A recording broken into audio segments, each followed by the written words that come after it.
Warwick at the lumber yard we have been telling you about, still burning hot hours after flames first broke out there. Let's get you right there to the scene. Time Warner Cable News' Briggette Sayegh, not too far away from the flames there. Briggette, what's the latest?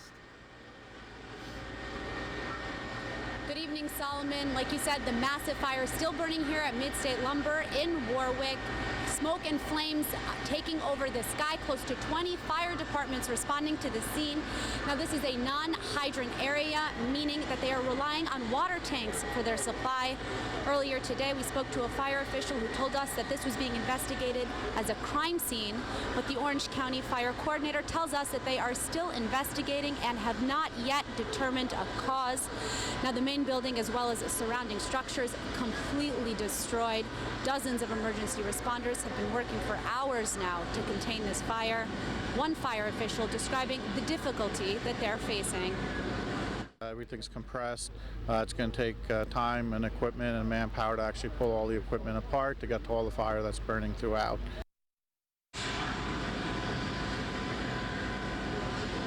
Again, now no cause yet for what started this fire.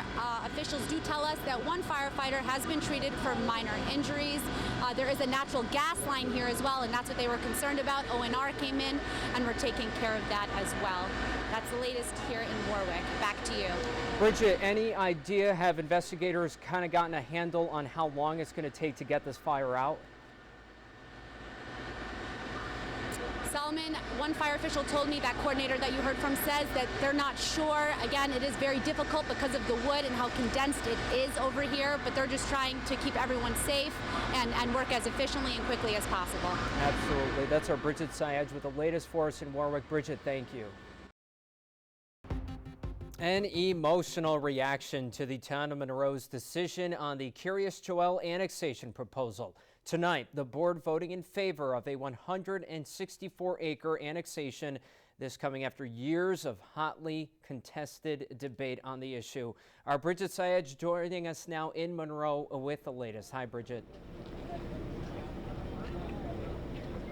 Good evening, Saul. That's right. It's been an almost 2-year battle, and tonight the Monroe Town Board voted to approve the annexation of 164 acres of land from the town of Monroe into the village of Curious Joel. Now, every board member, there are 5 of them, spoke briefly about why they made their decision, and then a vote was cast, 4 in favor and 1 opposed. More than 1,000 people packed into the Curious Joel banquet hall to hear the outcome, many holding signs and repeating the now familiar chants of "Vote No" and "Save Monroe." The petition calling for the annexation of more than 500 acres of land was taken off the table at the start of the meeting. Still, many in the crowd clearly upset at the outcome, while others roared out in approval. Town Supervisor Harley Dole says the vote was not an easy one, but that he believes it to be the right one.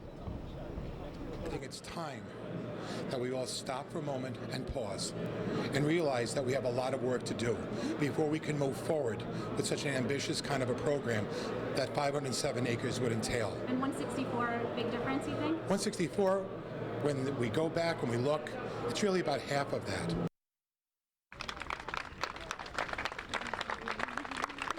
And now, as you can see, Harley Dole's leaving the building, getting a round of applause from members of Curious Joel after he voted to approve the annexation of those 164 acres of land, again, from the town into the village of Curious Joel. He, along with 3 others in the board, voted to approve it. Now, there is a 30-day window for any litigation to be filed. Members of United Monroe, as well as the county executive, say they are going to litigate, so this battle is far from over, to say the least. Saul, back to you. Okay, our Briggette Sayegh with the latest for us in Monroe. Briggette, thank you. Save the bees, save the world. And save the bees is exactly what one Wallkill homeowner chose to do.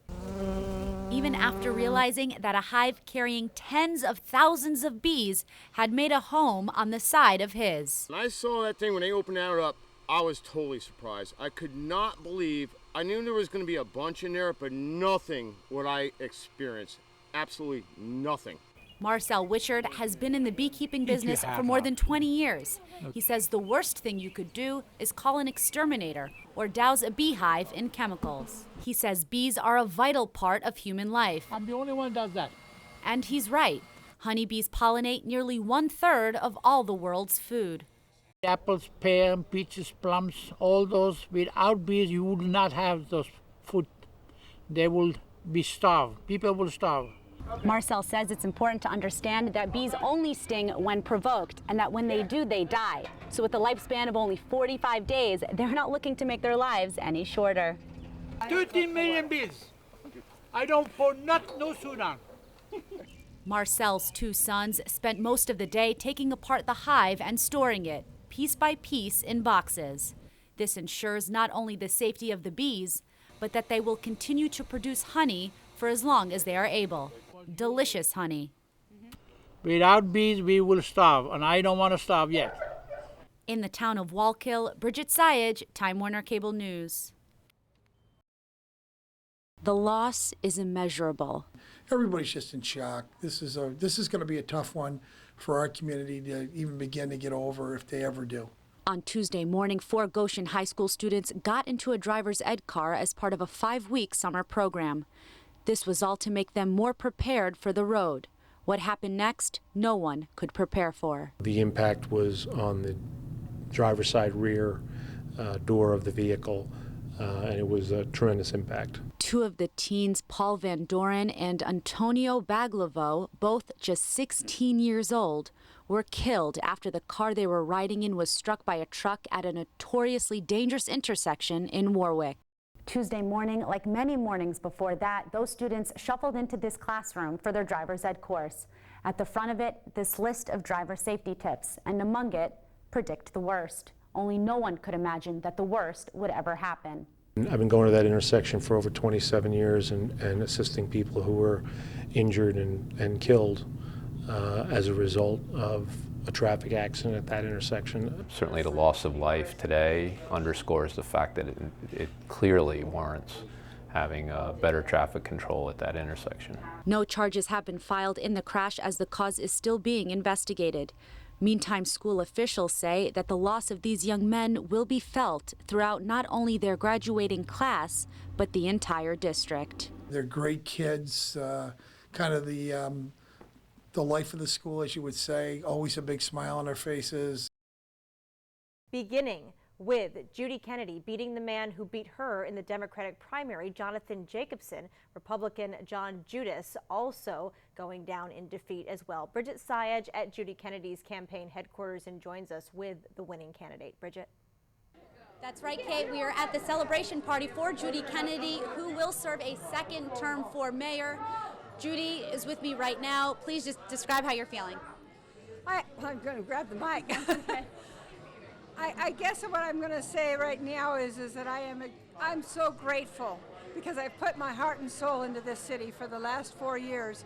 But more than that, I am grateful for all these people. We have had a magnificent team come together. And it's been a machine that has really worked. In 6 weeks, we've put together a campaign that's unbelievable. And so my gratitude is for all these people because they all have a passion and a heart for this city. We all are in this together. We decided it was through teamwork, collaboration, and cooperation that we pulled off a miracle here. We made history in this city tonight. And can you describe how you made history? I didn't do it. All these people did it. We did it together because they had faith in what I've been trying to do, what we've been trying to do in moving this city forward. We have made a lot of progress, and the fact that this whole campaign has tried to tear that progress apart, people just weren't having it. They wanted to keep this city on track, and so I am so grateful for that support. But more than that, we have created some new partnerships here through this. I've made new friends. We've made new bonds. What we have created here is the ability to really move Newburgh forward now because we've crossed a lot of lines that weren't crossed before. So I'm actually grateful. I think maybe this whole process was a blessing in disguise because something bigger than all of us has come out of it. So I'm just thankful to them. I'm thankful to Newburgh, and together we're moving this city forward. Great. Thank you so much. Congratulations, Judy. Great.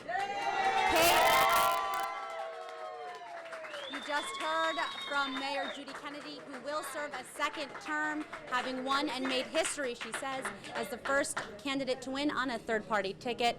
So a lot to celebrate tonight. Back to you.